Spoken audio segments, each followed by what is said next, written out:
Friends, good morning. మీ అందరికీ కూడా సంక్రాంతి శుభాకాంక్షలు.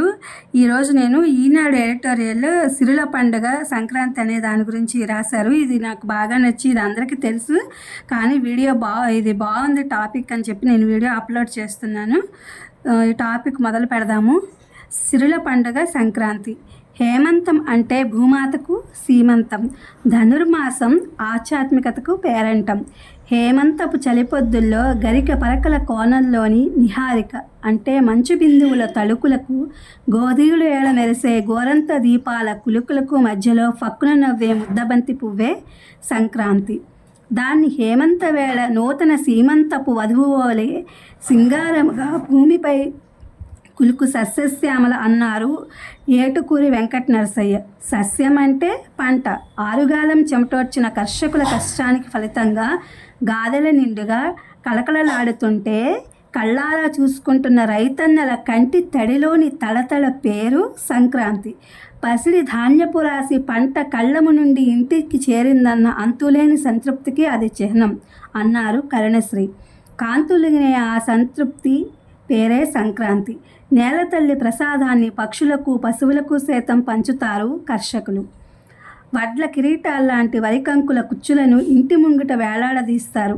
బిలబిలమంటూ మందలుగా చేరిపోయే పిట్టల సందడి అరుపులకు పిల్లల అల్లరి తోడై ఇల్లు చిలకలను వాలిన చెట్టు అయిపోతుంది కదా. ఆ సందడి పేరే సంక్రాంతి పండుగ.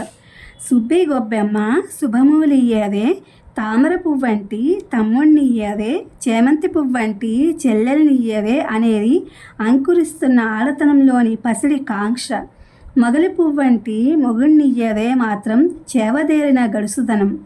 అది మనల్ని ఆశ్చర్యంలో ముంచేస్తుంది, పెదాలపై చిరునవ్వును మొలిపిస్తుంది. పెళ్ళాన్ని సంపెంగతోనూ మొగుణ్ణి మొగలి పువ్వుతోనూ పోల్చడంలో చమత్కారం ఏమిటంటే, సంపెంగల జోలికి తుమ్మెదలు రావు, మొగలి రేకులు శివార్చనకు పనికిరావు.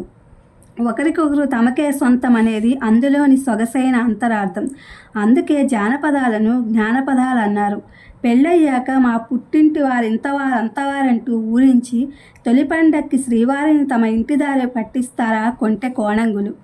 అత్తవారింట సరికొత్త వలపు పంట విందులతో ఆకట్టుకుంటారు. భోగినాడు ఆవపెట్టిన పులిహోరకు, కనుమపూట మసాలా దట్టించిన కోడికూరకు మధ్యన మమకారపు నేతిగారలా ఉంటుంది కొత్త అల్లుడి వైభోగం. శ్రీమతుల ఆ జానతనానికి కాణాచి సంక్రాంతి.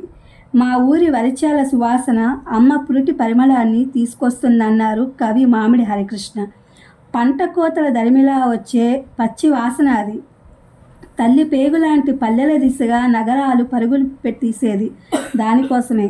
కొత్త పంటలు, పిండి వంటలు, భోగి మంటలు, జడగంటలు, చలిపొద్దులు, గంగిరెద్దులు, పాసురాలు, రథం ముగ్గులు, హరిదాసు కీర్తనలు, కనుమ తీర్థాలు పొలిమేరలోనే ఎదురేగి వలస జీవులను స్వాగతిస్తాయి.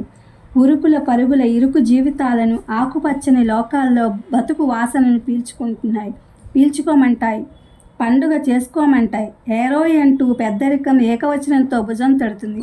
బాగున్నావటే అంటూ బోసినోరు విశాలంగా నవ్వి వెన్ను నిమురుతుంది. అప్పుడే గుండె లోతులోంచి కంటి రెప్పలోకి ఉబికి వచ్చే బెంగ పేరే పండుగ. వినుము ధనముల రెండు తెరగులు, ఒకటి మట్టిన పుట్టినది, వేరొకటి హృత్ కమలంపు సౌరభము అన్నారు గురజాడ. వాటిలో మొదటిది అన్నం మెతుకు, రెండవది కలివిడి బతుకు. ఆ రెండు నిండుగా దక్కినప్పుడే అది నిజమైన సంక్రాంతి పండుగ. ఇది ఫ్రెండ్స్, సిరుల పండుగ సంక్రాంతి అనేది చాలా బాగుంది కదా. ఇవన్నీ కూడా పల్లె వాతావరణంలో ఎలా ఉంటాయి అనేది కూడా మనం ఈరోజు టీవీలో వాటిలో అన్నిట్లో చూస్తున్నాము. కానీ ఈ యొక్క ఎడిటోరియల్ చాలా బాగుంది, అందుకని చెప్పి నేను వీడియో అప్లోడ్ చేశాను. Please my channel like, share, subscribe and comment. Thank you for watching. Thank you for our support. ఇందులో చాలా ఎమోషనల్స్ కూడా ఉన్నాయి వీటన్నిటిలో. ఓకే.